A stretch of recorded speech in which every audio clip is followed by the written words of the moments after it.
हम लोग डिस्कस करने जा रहे हैं DPP 1 का क्वेश्चन का सॉल्यूशन। क्वेश्चन में गिवन है F of X equal to A X square plus B X plus C और A plus B plus C का वैल्यू 3 दिया हुआ है और एक फंक्शंस का रिलेशन दिया हुआ है F of X plus Y equal to F of X plus F of Y plus X Y और हमें जो वैल्यू निकालना है वो क्या है, sigma N equal to 1 to 10 F of N का वैल्यू निकालना है। तो जो निकालना है उसके बारे में सबसे पहले देख लेते हैं। हमारा जो वैल्यू है, अगर हम लोग n का वैल्यू 1 रखेंगे तो हमारा वैल्यू क्या आएगा, एफ ऑफ 1 आएगा। अगर n का वैल्यू 2 रखेंगे तो वैल्यू क्या आएगा, हमारा एफ ऑफ 2 आएगा। और सिग्मा मतलब क्या होता है, प्लस। फिर n का वैल्यू 3 रखेंगे तो वैल्यू क्या आएगा, एफ ऑफ 3 आएगा। इस तरह से करके सबसे लास्ट वैल्यू क्या होगा, अगर n का वैल्यू हम लोग 10 रखेंगे तो वैल्यू हमारा क्या आ जाएगा, एफ ऑफ 10। ठीक है, इसको इक्वेशन नंबर 1 मान लेते हैं। अब सबसे पहले हम लोग क्या करते हैं कि एफ ऑफ 1 का वैल्यू निकालते हैं। तो एफ ऑफ 1 का जो वैल्यू होगा, हम लोग इक्वेशन हमारे पास क्या है, F of X equal to A X square plus B X plus C. इसमें एक्स का वैल्यू 1 रखते हैं तो हमारा आंसर क्या आएगा, ए प्लस बी प्लस सी। और इसका आंसर क्या दिया हुआ है, क्वेश्चन में गिवन है A plus B plus C equal to 3। अब दूसरा वैल्यू हम लोग निकालते हैं एफ ऑफ 2। तो एफ ऑफ 2 को हम लोग क्या लिख सकते हैं कि एफ ऑफ 1 प्लस 1। और इसके लिए जो गिवन है वो क्या गिवन है कि एफ ऑफ फंक्शन है F of X plus Y equal to F of X plus F of Y plus X Y. तो इसमें हम लोग एक्स का वैल्यू 1 रखते हैं और वाई का वैल्यू 1 रखते हैं तो हमारा क्या आएगा, F of 1 plus F of 1 plus 1 into 1।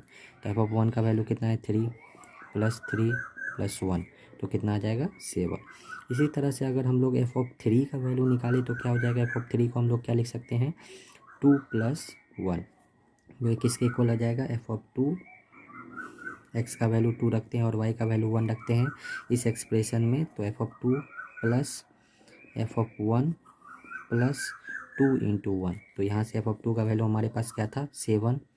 F of 1 का वैल्यू हमारे पास पहले से क्या है, 3। और 2 इंटू 1 कितना हो गया, 2। तो 7 प्लस 3 प्लस 2 कितना हो जाएगा हमारा, 12। तो फाइनली हम लोग जो है ये एक्सप्रेशन पे पहला इक्वेशन में आ जाते हैं कि अगर ये एक्सप्रेशन को हम n टर्म्स का समेशन मान ले तो क्या लिखेंगे, एस एन इक्वल टू क्या लिख सकते हैं, एफ ऑफ 1 का वैल्यू क्या है, 3। एफ ऑफ 2 का वैल्यू क्या है, 7। एफ ऑफ 3 का वैल्यू कितना है, 12। और अगर मान लेते हैं कि n टर्म्स का समेशन लिखा है तो लास्ट टर्म हमारा क्या हो जाएगा, एफ ऑफ n। ठीक है, अब इस तरह के एक्सप्रेशन में हम लोग देख रहे हैं कि ये एक्सप्रेशन न तो एपी में है और न ही जीपी में है। तो इस तरह के क्वेश्चन को सॉल्व करने के लिए हम लोग क्या करते हैं, एक मेथड है रिवर्स टेक्निक का। तो इसी एक्सप्रेशन को हम लोग फिर से एक बार लिख लेते हैं एस एन, लेकिन इसको जो है थोड़ा एक टर्म हम लोग छोड़ के लिखेंगे। तो क्या आ जाएगा, 0 प्लस 3 प्लस 7 प्लस 12 और लास्ट टर्म हमारा क्या आ जाएगा, एफ एन। तो इसमें क्या होता है ना कि न तो एक्सप्रेशन एपी में होता है न तो जीपी में होता है, लेकिन जो डिफरेंस होता है, मतलब जो टर्म्स का डिफरेंस होता है वो एपी या जीपी में होता है। तो इस तरह इस मतलब मेथड ऑफ डिफरेंस से हम लोग इसको बना सकते हैं। तो यहाँ माइनस करते हैं तो ये कैंसिल हो जाएगा, 0। यहाँ माइनस करेंगे तो 3, यहाँ माइनस करेंगे तो 4, यहाँ माइनस करेंगे तो कितना आएगा, 5। इस तरह से सबसे लास्ट टर्म यहाँ पे क्या आ जाएगा, माइनस एफ ओ एन। ये किसी न किसी के साथ माइनस हो जाएगा। तो ये एफ ऑफ एन को अगर हम लोग इधर ले आए तो क्या आ जाएगा, F of N equal to 3 plus 4 plus 5 dot dot dot N terms. तो अब हम लोग क्या देख सकते हैं कि ये जो टर्म्स है ये एपी में है। तो एपी में है, समेशन एन टर्म्स का समेशन का फॉर्मूला लगा सकते हैं। तो एन टर्म्स का समेशन का फॉर्मूला क्या होता है, एन अपॉन 2 ए का वैल्यू कितना है, 3 plus N minus 1 D. Common difference कितना है, 3 4 1 4 5 1, मतलब 5 माइनस 4 1 और 4 माइनस 3 1। तो यहाँ 1 रख देते हैं, कितना आ जाएगा ये, एन इंटू ये आ जाएगा एन माइनस 1 और ये 6, तो ये आ जाएगा एन माइनस 5। तो N into N minus 5 divided by हमारा क्या आ जाएगा, 2। तो अभी हम लोगों ने क्या देखा कि एफ ऑफ एन का वैल्यू हमारा क्या आ गया, N into N minus 5 divided by 2। अब इसका वैल्यू हम क्या करते हैं, ये इक्वेशन नंबर 1 में रख देते हैं। तो यहाँ से क्या आ जाएगा, sigma N equal to 1 to 10 F of N. ये गिवन एक्सप्रेशन था जिसका वैल्यू निकालना था। तो इसमें हम लोग क्या करेंगे, एफ ऑफ एन का वैल्यू रखेंगे। तो क्या होगा, अगर इसको हम लोग मल्टीप्लाई कर दे तो क्या हो जाएगा, N square by 2 minus 5/2 N. ठीक है, अब इसको अलग अलग कर लेते हैं। सिग्मा है 1/2 बाहर आ जाएगा, क्या बचेगा, सिग्मा एन स्क्वायर। और यहाँ 5/2 अगर बाहर आ जाएगा तो क्या बचेगा, सिग्मा एन। अब हम लोग जानते हैं कि n टर्म्स का जो है n1² + 2² से लेके n² तक का टर्म्स का जो समेशन होता है वो उसका फॉर्मूला क्या होता है n × n + 1 2n + 1 divided by 6 minus ये 5/2 और 1 से लेके n टर्म्स का समेशन, इसको अगर अलग अलग करेंगे तो क्या आ जाएगा 1 + 2 + 3 से लेके n तक। तो 1 से n टर्म्स का समेशन का फॉर्मूला क्या होता है n × n + 1 डिवाइडेड बाई 2। अब क्या करेंगे n का वैल्यू हम लोग यहाँ पे रख देंगे। n का वैल्यू हमारा क्या है 1 से लेके 10 तक जाना है तो n का वैल्यू 10 रखेंगे तो क्या आ जाएगा, ये आ जाएगा 10 × 11 × 21 divided by 6 minus 5/2 10 × 11 divided by 2। यहाँ से सॉल्व करिए 5, यहाँ से सॉल्व करें 3 7 ये 5, तो यहाँ पे कट करके ये मल्टीप्लाई करके आ जाएगा हमारा 385 डिवाइडेड बाई 2। सही है। अच्छा एक गलती हो गई, यहाँ पे जो आंसर आता है वो n+5 आता है। यहाँ भी प्लस आएगा, यहाँ भी प्लस आएगा, सॉरी यहाँ भी प्लस आएगा। ये बीच में जो है आंसर f(n) = n+5/2 आता है, यहाँ भी प्लस आएगा। तो यहाँ प्लस आके क्या हो जाएगा हमारा 275 डिवाइडेड बाई 2। ये दोनों को ऐड करेंगे तो हमारा कितना आएगा 662 डिवाइडेड बाई 2। और फाइनली जो आंसर आएगा वो क्या होगा 330। Thank you. हम लोग डिस्कस करने जा रहे हैं DPP1 का क्वेश्चन का सॉल्यूशन। क्वेश्चन में गिवन है f(x) = ax² + bx + c और a + b + c का वैल्यू 3 दिया हुआ है और एक फंक्शंस का रिलेशन दिया हुआ है f(x + y) = f(x + f(y + xy) और हमें जो वैल्यू निकालना है वो क्या है सिग्मा n = 1 to 10 f(n) का वैल्यू निकालना है। तो जो निकालना है उसके बारे में सबसे पहले देख लेते हैं। हमारा जो वैल्यू है, अगर हम लोग n का वैल्यू 1 रखेंगे तो हमारा वैल्यू क्या आएगा f(1) आएगा। अगर n का वैल्यू 2 रखेंगे तो वैल्यू क्या आएगा हमारा f(2) आएगा। और सिग्मा मतलब क्या होता है प्लस। फिर n का वैल्यू 3 रखेंगे तो वैल्यू क्या आएगा f(3) आएगा। इस तरह से करके सबसे लास्ट वैल्यू क्या होगा, अगर n का वैल्यू हम लोग 10 रखेंगे तो वैल्यू हमारा क्या आ जाएगा f(10). ठीक है, इसको इक्वेशन नंबर 1 मान लेते हैं। अब सबसे पहले हम लोग क्या करते हैं कि f(1) का वैल्यू निकालते हैं। तो f(1) का जो वैल्यू होगा, हम लोग इक्वेशन हमारे पास क्या है f(x) = ax² + bx + c। इसमें x का वैल्यू 1 रखते हैं तो हमारा आंसर क्या आएगा a + b + c। और इसका आंसर क्या दिया हुआ है क्वेश्चन में गिवन है a + b + c = 3। अब दूसरा वैल्यू हम लोग निकालते हैं f(2). तो f(2) को हम लोग क्या लिख सकते हैं कि f(1 + 1) और इसके लिए जो गिवन है वो क्या गिवन है कि फंक्शन है f(x + y) = f(x + f(y + xy)। तो इसमें हम लोग x का वैल्यू 1 रखते हैं और y का वैल्यू 1 रखते हैं तो हमारा क्या आएगा f(1 + f(1 + 1 × 1)। तो f(1) का वैल्यू कितना है 3 + 3 + 1, तो कितना आ जाएगा 7।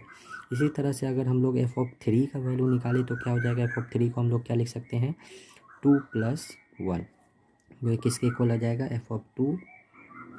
x का वैल्यू 2 रखते हैं और y का वैल्यू 1 रखते हैं इस एक्सप्रेशन में, तो f(2 + f(1 + 2 × 1)। तो यहाँ से f(2) का वैल्यू हमारे पास क्या था 7, f(1) का वैल्यू हमारे पास पहले से क्या है 3 और 2 × 1 कितना हो गया 2। तो 7 + 3 + 2 कितना हो जाएगा हमारा 12। तो फाइनली हम लोग जो है ये एक्सप्रेशन पे पहला इक्वेशन में आ जाते हैं कि अगर ये एक्सप्रेशन को हम n टर्म्स का समेशन मान ले तो क्या लिखेंगे Sn = क्या लिख सकते हैं f(1) का वैल्यू क्या है 3, f(2) का वैल्यू क्या है 7, f(3) का वैल्यू कितना है 12। और अगर मान लेते हैं कि n टर्म्स का समेशन लिखा है तो लास्ट टर्म हमारा क्या हो जाएगा f(n). ठीक है, अब इस तरह के एक्सप्रेशन में हम लोग देख रहे हैं कि ये एक्सप्रेशन न तो एपी में है और न ही जीपी में है। तो इस तरह के क्वेश्चन को सॉल्व करने के लिए हम लोग क्या करते हैं, एक मेथड है रिवर्स टेक्निक का। तो इसी एक्सप्रेशन को हम लोग फिर से एक बार लिख लेते हैं Sn, लेकिन इसको जो है थोड़ा एक टर्म हम लोग छोड़ के लिखेंगे। तो क्या आ जाएगा 0 + 3 + 7 + 12 और लास्ट टर्म हमारा क्या आ जाएगा Fn। तो इसमें क्या होता है ना कि न तो एक्सप्रेशन एपी में होता है न तो जीपी में होता है, लेकिन जो डिफरेंस होता है मतलब जो टर्म्स का डिफरेंस होता है वो एपी या जीपी में होता है। तो इस तरह इस मतलब मेथड ऑफ डिफरेंस से हम लोग इसको बना सकते हैं। तो यहाँ माइनस करते हैं तो ये कैंसिल हो जाएगा 0, यहाँ माइनस करेंगे तो 3, यहाँ माइनस करेंगे तो 4, यहाँ माइनस करेंगे तो कितना आएगा 5। इस तरह से सबसे लास्ट टर्म यहाँ पे क्या आ जाएगा, माइनस एफ ओ एन, ये किसी न किसी के साथ माइनस हो जाएगा। तो ये एफ ऑफ एन को अगर हम लोग इधर ले आए तो क्या आ जाएगा, F of N equal to 3 + 4 + 5 dot dot dot N terms. तो अब हम लोग क्या देख सकते हैं कि ये जो टर्म्स है ये एपी में है, तो एपी में है, समेसन एन टर्म्स का समेसन का फॉर्मूला लगा सकते हैं। तो एन टर्म्स का समेसन का फॉर्मूला क्या होता है, n/2 2a का वैल्यू कितना है 3 plus n minus 1d, common difference कितना है 3 4 1 4 5 1, मतलब 5 - 4 1 और 4 - 3 1, तो यहाँ 1 रख देते हैं। कितना आ जाएगा ये n इंटू ये आ जाएगा n-1 और ये 6, तो ये आ जाएगा n-5, तो n into n-5 divided by हमारा क्या आ जाएगा 2। तो अभी हम लोगों ने क्या देखा कि एफ ऑफ एन का वैल्यू हमारा क्या आ गया, n into n-5 divided by 2। अब इसका वैल्यू हम क्या करते हैं, ये इक्वेशन नंबर 1 में रख देते हैं। तो यहाँ से क्या आ जाएगा, sigma n equal to 1 to 10 F of N, ये गिवन एक्सप्रेशन था जिसका वैल्यू निकालना था। तो इसमें हम लोग क्या करेंगे, एफ ऑफ एन का वैल्यू रखेंगे तो क्या होगा, अगर इसको हम लोग मल्टीप्लाई कर दे तो क्या हो जाएगा, n²/2 माइनस 5/2 n। ठीक है, अब इसको अलग अलग कर लेते हैं। सिग्मा है 1/2 बाहर आ जाएगा, क्या बचेगा सिग्मा n², और यहाँ 5/2 अगर बाहर आ जाएगा तो क्या बचेगा सिग्मा n। अब हम लोग जानते हैं कि n टर्म्स का जो है n² + 2² से लेके n² तक का टर्म्स का जो समेशन होता है वो उसका फॉर्मूला क्या होता है, n into n + 1 2n + 1 divided by 6 minus ये 5/2, और 1 से लेके n टर्म्स का समेसन, इसको अगर अलग अलग करेंगे तो क्या आ जाएगा 1 + 2 + 3 से लेके n तक, तो 1 से n टर्म्स का समेसन का फॉर्मूला क्या होता है, n into n + 1 divided by 2। अब क्या करेंगे, n का वैल्यू हम लोग यहाँ पे रख देंगे। n का वैल्यू हमारा क्या है, 1 से लेके 10 तक जाना है, तो n का वैल्यू 10 रखेंगे तो क्या आ जाएगा, ये आ जाएगा 10 into 11 into 21 divided by 6 minus 5/2 10 into 11 divided by 2। यहाँ से सॉल्व करिए 5, यहाँ से सॉल्व करें 3 7, ये 5, तो यहाँ पे कट करके ये मल्टीप्लाई करके आ जाएगा हमारा 385 डिवाइडेड बाई 2। सही है। अच्छा, एक गलती हो गई, यहाँ पे जो आंसर आता है वो n+5 आता है, यहाँ भी प्लस आएगा, यहाँ भी प्लस आएगा, सॉरी यहाँ भी प्लस आएगा, ये बीच में जो है answer F of N equal to n+5/2 आता है, यहाँ भी प्लस आएगा, तो यहाँ प्लस आके क्या हो जाएगा हमारा 275 डिवाइडेड बाई 2, ये दोनों को ऐड करेंगे तो हमारा कितना आएगा 662 डिवाइडेड बाई 2, और फाइनली जो आंसर आएगा वो क्या होगा 330। Thank you. हम लोग डिस्कस करने जा रहे हैं DPP 1 का क्वेश्चन का सॉल्यूशन। क्वेश्चन में गिवन है F of X equal to ax² + bx + c, और a + b + c का वैल्यू 3 दिया हुआ है, और एक फंक्शंस का रिलेशन दिया हुआ है F of X + Y equal to F of X + F of Y + xy, और हमें जो वैल्यू निकालना है वो क्या है, sigma n equal to 1 to 10 F of n का वैल्यू निकालना है। तो जो निकालना है उसके बारे में सबसे पहले देख लेते हैं। हमारा जो वैल्यू है, अगर हम लोग n का वैल्यू 1 रखेंगे तो हमारा वैल्यू क्या आएगा, एफ ऑफ 1 आएगा। अगर n का वैल्यू 2 रखेंगे तो वैल्यू क्या आएगा हमारा, एफ ऑफ 2 आएगा, और सिग्मा मतलब क्या होता है प्लस। फिर n का वैल्यू 3 रखेंगे तो वैल्यू क्या आएगा, एफ ऑफ 3 आएगा। इस तरह से करके सबसे लास्ट वैल्यू क्या होगा, अगर n का वैल्यू हम लोग 10 रखेंगे तो वैल्यू हमारा क्या आ जाएगा, एफ ऑफ 10। ठीक है, इसको इक्वेशन नंबर 1 मान लेते हैं। अब सबसे पहले हम लोग क्या करते हैं कि एफ ऑफ 1 का वैल्यू निकालते हैं। तो एफ ऑफ 1 का जो वैल्यू होगा, हम लोग इक्वेशन हमारे पास क्या है, F of X equal to ax² + bx + c, इसमें x का वैल्यू 1 रखते हैं, तो हमारा आंसर क्या आएगा a + b + c, और इसका आंसर क्या दिया हुआ है, क्वेश्चन में गिवन है a + b + c equal to 3। अब दूसरा वैल्यू हम लोग निकालते हैं एफ ऑफ 2। तो एफ ऑफ 2 को हम लोग क्या लिख सकते हैं कि एफ ऑफ 1 + 1, और इसके लिए जो गिवन है वो क्या गिवन है कि एफ ऑफ फंक्शन है F of X + Y equal to F of X + F of Y + xy। तो इसमें हम लोग x का वैल्यू 1 रखते हैं और y का वैल्यू 1 रखते हैं, तो हमारा क्या आएगा F of 1 + F of 1 + 1 into 1। तो एफ ऑफ 1 का वैल्यू कितना है 3 + 3 + 1, तो कितना आ जाएगा 7।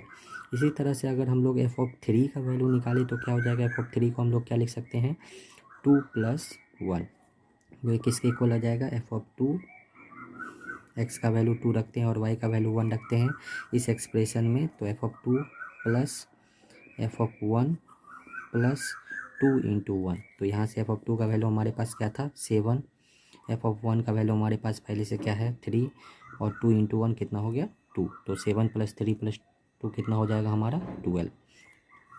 तो फाइनली हम लोग जो है ये एक्सप्रेशन पे पहला इक्वेशन में आ जाते हैं कि अगर ये एक्सप्रेशन को हम n टर्म्स का समेशन मान ले तो क्या लिखेंगे, एस एन इक्वल टू क्या लिख सकते हैं, एफ ऑफ 1 का वैल्यू क्या है 3, एफ ऑफ 2 का वैल्यू क्या है 7, एफ ऑफ 3 का वैल्यू कितना है 12।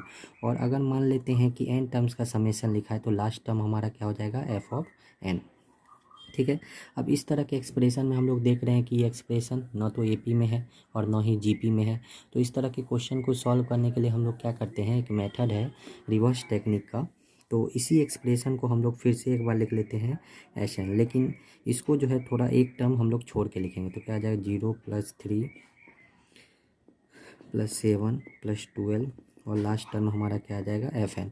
तो इसमें क्या होता है ना कि ना तो एक्सप्रेशन एपी में होता है ना तो जीपी में होता है, लेकिन जो डिफरेंस होता है मतलब जो टर्म्स का डिफरेंस होता है वो एपी या जीपी में होता है। तो इस तरह इस सम मतलब मेथड ऑफ डिफरेंस से हम लोग इसको बना सकते हैं। तो यहाँ माइनस करते हैं तो ये कैंसिल हो जाएगा 0, यहाँ माइनस करेंगे तो 3, यहाँ माइनस करेंगे तो 4, यहाँ माइनस करेंगे तो कितना आएगा 5। इस तरह से सबसे लास्ट टर्म यहाँ पे क्या आ जाएगा माइनस एफ ओ एन, ये किसी न किसी के साथ माइनस हो जाएगा। तो ये एफ ऑफ एन को अगर हम लोग इधर ले आए तो क्या आ जाएगा F of N equal to 3 + 4 + 5 dot dot dot N terms. तो अब हम लोग क्या देख सकते हैं कि ये जो टर्म्स है ये एपी में है। तो एपी में है समेशन एन टर्म्स का समेशन का फॉर्मूला लगा सकते हैं। तो एन टर्म्स का समेशन का फॉर्मूला क्या होता है n/2 2a, ए का वैल्यू कितना है 3 + n - 1d, कॉमन डिफरेंस कितना है 3 4 1 4 5 1, मतलब 5 - 4 1 और 4 - 3 1। तो यहाँ 1 रख देते हैं, कितना आ जाएगा ये n इंटू ये आ जाएगा n - 1 और ये 6, तो ये आ जाएगा n - 5। तो n into n - 5 divided by हमारा क्या आ जाएगा 2। तो अभी हम लोगों ने क्या देखा कि एफ ऑफ एन का वैल्यू हमारा क्या आ गया n into n - 5 divided by 2।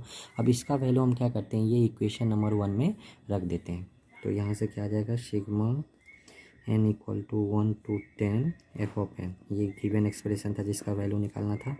तो इसमें हम लोग क्या करेंगे एफ ऑफ एन का वैल्यू रखेंगे। तो क्या होगा अगर इसको हम लोग मल्टीप्लाई कर दे तो क्या हो जाएगा n²/2 - 5/2 n। ठीक है। अब इसको अलग अलग कर लेते हैं, सिग्मा 1/2 बाहर आ जाएगा, क्या बचेगा सिग्मा n², और यहाँ 5/2 अगर बाहर आ जाएगा तो क्या बचेगा सिग्मा n। अब हम लोग जानते हैं कि n टर्म्स का जो है n² + 2² से लेके n² तक का टर्म्स का जो समेशन होता है वो उसका फॉर्मूला क्या होता है n into n + 1 2n + 1 divided by 6 minus ये 5/2 और 1 से लेके n टर्म्स का समेशन, इसको अगर अलग अलग करेंगे तो क्या आ जाएगा 1 + 2 + 3 से लेके n तक। तो 1 से n टर्म्स का समेशन का फॉर्मूला क्या होता है n into n + 1 divided by 2। अब क्या करेंगे n का वैल्यू हम लोग यहाँ पे रख देंगे। n का वैल्यू हमारा क्या है 1 से लेके 10 तक जाना है, तो n का वैल्यू 10 रखेंगे तो क्या आ जाएगा ये आ जाएगा 10 into 11 into 21 divided by 6 minus 5/2 10 into 11 divided by 2। यहाँ से सॉल्व करें ये 5, यहाँ से सॉल्व करें 3 7 ये 5, तो यहाँ पे कट करके ये मल्टीप्लाई करके आ जाएगा हमारा 385 डिवाइडेड बाई 2। सही है। अच्छा एक गलती हो गई, यहाँ पे जो आंसर आता है वो n+5 आता है, यहाँ भी प्लस आएगा, यहाँ भी प्लस आएगा, सॉरी यहाँ भी प्लस आएगा। ये बीच में जो है answer F of n equal to n+5/2 आता है, यहाँ भी प्लस आएगा। तो यहाँ प्लस आके क्या हो जाएगा हमारा 275 डिवाइडेड बाई 2, ये दोनों को ऐड करेंगे तो हमारा कितना आएगा 662 डिवाइडेड बाई 2, और फाइनली जो आंसर आएगा वो क्या होगा 330। Thank you. हम लोग डिस्कस करने जा रहे हैं DPP 1 का क्वेश्चन का सॉल्यूशन।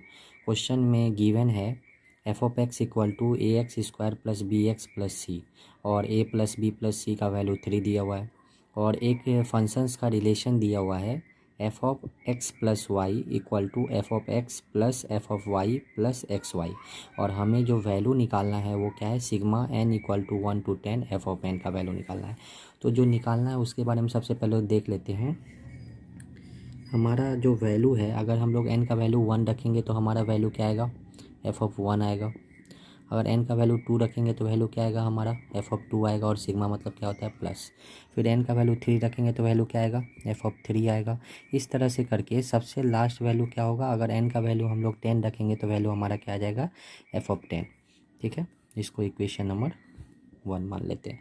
अब सबसे पहले हम लोग क्या करते हैं कि f(1) का वैल्यू निकालते हैं। तो f(1) का जो वैल्यू होगा, हम लोग इक्वेशन हमारे पास क्या है, f(x) = ax² + bx + c।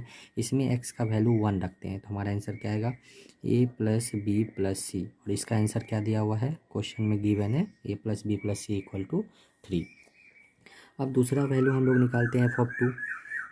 तो f(2) को हम लोग क्या लिख सकते हैं कि f(1 + 1)। और इसके लिए जो गिवन है वो क्या गिवन है कि फंक्शन है f(x + y) = f(x + f(y + xy)। तो इसमें हम लोग x का वैल्यू 1 रखते हैं और y का वैल्यू 1 रखते हैं तो हमारा क्या आएगा, f(1 + f(1 + 1 × 1)। तो f(1) का वैल्यू कितना है, 3 + 3 + 1, तो कितना आ जाएगा, 7। इसी तरह से अगर हम लोग f(3) का वैल्यू निकालें तो क्या हो जाएगा, f(3) को हम लोग क्या लिख सकते हैं, 2 + 1। वो किसके इक्वल आ जाएगा, f(2), x का वैल्यू 2 रखते हैं और y का वैल्यू 1 रखते हैं इस एक्सप्रेशन में। तो f(2 + f(1 + 2 × 1)। तो यहाँ से f(2) का वैल्यू हमारे पास क्या था, 7। f(1) का वैल्यू हमारे पास पहले से क्या है, 3। और 2 × 1 कितना हो गया, 2। तो 7 + 3 + 2 कितना हो जाएगा हमारा, 12। तो फाइनली हम लोग जो है ये एक्सप्रेशन पे पहला इक्वेशन में आ जाते हैं कि अगर ये एक्सप्रेशन को हम n टर्म्स का समेशन मान ले तो क्या लिखेंगे, Sn = क्या लिख सकते हैं, f(1) का वैल्यू क्या है, 3। f(2) का वैल्यू क्या है, 7। f(3) का वैल्यू कितना है, 12। और अगर मान लेते हैं कि n टर्म्स का समेशन लिखा है तो लास्ट टर्म हमारा क्या हो जाएगा, f(n). ठीक है, अब इस तरह के एक्सप्रेशन में हम लोग देख रहे हैं कि ये एक्सप्रेशन न तो एपी में है और न ही जीपी में है। तो इस तरह के क्वेश्चन को सॉल्व करने के लिए हम लोग क्या करते हैं, एक मेथड है रिवर्स टेक्निक का। तो इसी एक्सप्रेशन को हम लोग फिर से एक बार लिख लेते हैं Sn, लेकिन इसको जो है थोड़ा एक टर्म हम लोग छोड़ के लिखेंगे। तो क्या आ जाएगा, 0 + 3 + 7 + 12 और लास्ट टर्म हमारा क्या आ जाएगा, Fn। तो इसमें क्या होता है ना कि न तो एक्सप्रेशन एपी में होता है ना तो जीपी में होता है, लेकिन जो डिफरेंस होता है, मतलब जो टर्म्स का डिफरेंस होता है वो एपी या जीपी में होता है। तो इस तरह इस मतलब मेथड ऑफ डिफरेंस से हम लोग इसको बना सकते हैं। तो यहाँ माइनस करते हैं तो ये कैंसिल हो जाएगा, 0। यहाँ माइनस करेंगे तो 3, यहाँ माइनस करेंगे तो 4, यहाँ माइनस करेंगे तो कितना आएगा, 5। इस तरह से सबसे लास्ट टर्म यहाँ पे क्या आ जाएगा, -f(n). ये किसी न किसी के साथ माइनस हो जाएगा। तो ये f(n) को अगर हम लोग इधर ले आए तो क्या आ जाएगा, f(n) = 3 + 4 + 5 ... n टर्म्स। तो अब हम लोग क्या देख सकते हैं कि ये जो टर्म्स है ये एपी में है। तो एपी में है, समेशन n टर्म्स का समेशन का फॉर्मूला लगा सकते हैं। तो n टर्म्स का समेशन का फॉर्मूला क्या होता है, n/2 2a। a का वैल्यू कितना है, 3 + n - 1d। कॉमन डिफरेंस कितना है, 3 4 1 4 5 1, मतलब 5 - 4 1 और 4 - 3 1। तो यहाँ 1 रख देते हैं। कितना आ जाएगा ये, n × ये आ जाएगा n - 1 और ये 6, तो ये आ जाएगा n - 5। तो n × n - 5 डिवाइडेड बाय हमारा क्या आ जाएगा, 2। तो अभी हम लोगों ने क्या देखा कि f(n) का वैल्यू हमारा क्या आ गया, n × n - 5 डिवाइडेड बाई 2। अब इसका वैल्यू हम क्या करते हैं, ये इक्वेशन नंबर 1 में रख देते हैं। तो यहाँ से क्या आ जाएगा, सिग्मा n = 1 to 10 f(n). ये गिवन एक्सप्रेशन था जिसका वैल्यू निकालना था। तो इसमें हम लोग क्या करेंगे, f(n) का वैल्यू रखेंगे। तो क्या होगा, अगर इसको हम लोग मल्टीप्लाई कर दे तो क्या हो जाएगा, n²/2 - 5/2n। ठीक है, अब इसको अलग अलग कर लेते हैं। सिग्मा 1/2 बाहर आ जाएगा, क्या बचेगा, सिग्मा n²। और यहाँ 5/2 अगर बाहर आ जाएगा तो क्या बचेगा, सिग्मा n। अब हम लोग जानते हैं कि n टर्म्स का जो है n² + 2² से लेकर n² तक का टर्म्स का जो समेशन होता है वो उसका फॉर्मूला क्या होता है, n × n + 1 2n + 1 divided by 6 minus ये 5/2 और 1 से लेके n टर्म्स का समेशन, इसको अगर अलग अलग करेंगे तो क्या आ जाएगा, 1 + 2 + 3 से लेके n तक। तो 1 से n टर्म्स का समेशन का फॉर्मूला क्या होता है, n × n+1 डिवाइडेड बाई 2। अब क्या करेंगे, n का वैल्यू हम लोग यहाँ पे रख देंगे। n का वैल्यू हमारा क्या है, 1 से लेके 10 तक जाना है, तो n का वैल्यू 10 रखेंगे तो क्या आ जाएगा, ये आ जाएगा 10 × 11 × 21 डिवाइडेड बाई 6 -5/2 10 × 11 डिवाइडेड बाई 2। यहाँ से सॉल्व करिए 5, यहाँ से सॉल्व करें 3 7, ये 5, तो यहाँ पे कट करके ये मल्टीप्लाई करके आ जाएगा हमारा 385 डिवाइडेड बाई 2। सही है। अच्छा, एक गलती हो गई, यहाँ पे जो आंसर आता है वो n+5 आता है। यहाँ भी प्लस आएगा, यहाँ भी प्लस आएगा, सॉरी यहाँ भी प्लस आएगा। ये बीच में जो है आंसर f(n) = n+5/2 आता है, यहाँ भी प्लस आएगा। तो यहाँ प्लस आके क्या हो जाएगा हमारा 275 डिवाइडेड बाई 2। ये दोनों को ऐड करेंगे तो हमारा कितना आएगा 662 डिवाइडेड बाई 2। और फाइनली जो आंसर आएगा वो क्या होगा 330। Thank you.